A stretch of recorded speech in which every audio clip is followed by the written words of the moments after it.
Hi, welcome to Song Tripping. I'm Jim. I'm going to do a listening log for Friday, March 8th, 2024. Here's what I've been listening to in the last week. Let's start with Tidal streams. The long march through Eugene Ormandy's mono catalog continues, and here are the albums I listened to streaming on Tidal. First is Glier, Russian Sailor's Dance, Khachaturian Saber Dance, Smetana, Dances from the Bartered Bride, and Brahms, Hungarian Dances. That was a nice one. Then we have Sibelius, Ansaga, Opus 9, Pajola's Daughter, Opus 49, Oceanides, Opus 73, and Tapiola, Opus 112. Sibelius isn't like a favorite composer of mine, but I'm trying to give him more of a chance. I think the more time I spend with Sibelius, the more I'm going to like him. Then we have Dello, Gioio, Variations, Chaconne, and Finale. Vincent, Symphony in D, a festival piece in one movement. I like the cover on this one too. And I listened to Romanian Rhapsody No. 1, Enesco. Also Romanian Rhapsody No. 2. And Dvorak, Carnival Overture, Opus 92. And Tchaikovsky, Francesca de Rimini. Nice set of music there. And another nice cover. Oh, I also listened to Richard Thompson's new song, a song from his album. And also a Indigo Girls song called What We Want to Be from the motion picture Glitter and Doom. So those were just singles. The Richard Thompson new album is called Ship to Shore.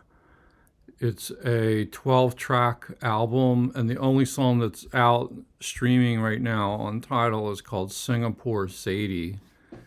And not much to say about it other than it sounds very listenable. Like, he's a very consistent artist, and I'm looking forward to hearing the whole thing soon. So maybe I'll have more to say about it once I get a chance to listen to the whole album, once it's available. Okay, on to CD listens. In my commute to work in the car, I listened to Frank Zappa and the Mothers of Invention, One Size Fits All. This is an album that's 75. It came out. I like Frank Zappa, but I'm not by no means an expert on him. I'm more of a casual listener to Frank, but I do acknowledge that he was a genius. And this was really nice, listenable album. Like it sounds good. Like lots of nice guitar solos, some good humor. An album I'll certainly be revisiting. This was only the second time I listened to it. And then the rest of the week in the car, I've been making my way through this 100 Hits The Best Soul album. It's one of these 5 CD packs. And to me, this is like the modern equivalent of the old K-Tel compilations. Let me see if I can zoom in a little more closely. So you can see lots of classic soul on here, lots of Philly soul, some blue-eyed soul, just a great range of artists. I was for some reason in the mood to come back to this compilation, and like it's really listenable. Like the sound quality probably isn't the greatest that you could get, but if you're just a occasional listener to a certain genre, this is just sort of like listening to the radio, like classic soul radio without the DJs, and it's a lot of fun when you're in the mood for it.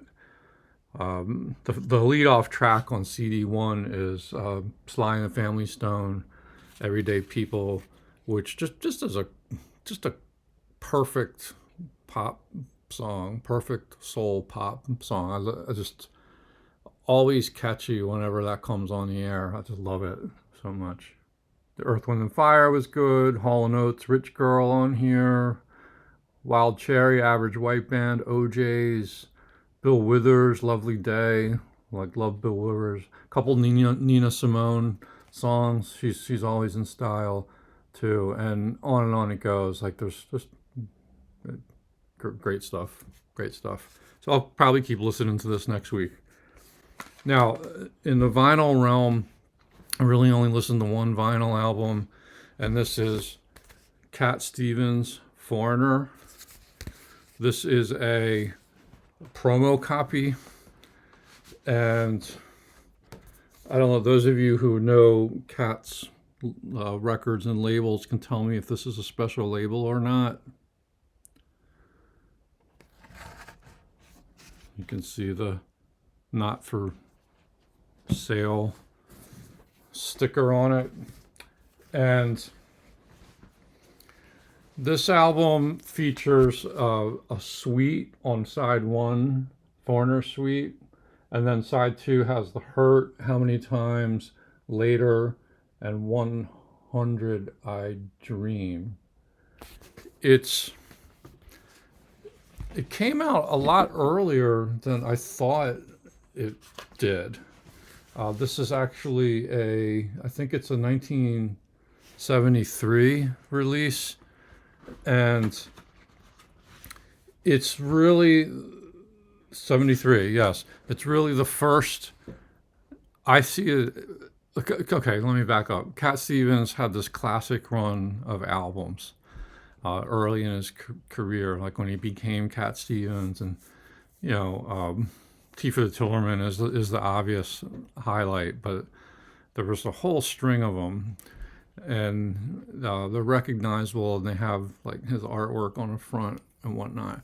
And this is the first album that came out like after that run, and I think it's the first album where his career begins to drop off the cliff or begins its downward slide.